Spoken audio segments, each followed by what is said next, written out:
আসসালামু আলাইকুম রহমতুল্লাহি বরকাতু। আজ আন্তর্জাতিক অপরাধ ট্রাইব্যুনালে ৮ আসামিকে হাজির করা হয়েছিল। সম্মানিত বিচারক মণ্ডলী, আসামি পক্ষ এবং বাদীপক্ষ বিস্তারিত কথা শুনেছে, উপস্থাপন শুনেছে। পরবর্তীতে ৮ আসামিকে কারাগারে প্রেরণ করতে নির্দেশ দিয়েছেন। কিন্তু আমরা তাদের চেহারা দিকে তাকালাম, দেখলাম আসলে ওরা অনুতপ্ত না। এত বড় গণহত্যার পরে ওরা অনুতপ্ত না।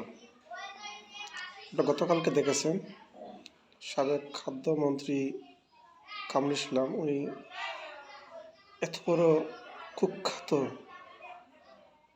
ইতিহাসে বিরল গণহত্যা, এত বড় দুর্ঘটনার পরে তিনি আদালতের মধ্যেই তিনি হুমকি দিয়েছেন, এই দিন নয়, আরও দিন আছে। এরকম কথা আমর হোসেন আমু বলেছিলেন। কিন্তু ওরা যদি দেখেন, ওরা যদি আবার ক্ষমতায় আসে কি করবে, আপনারা একটু চিন্তা ভাবনা করেন।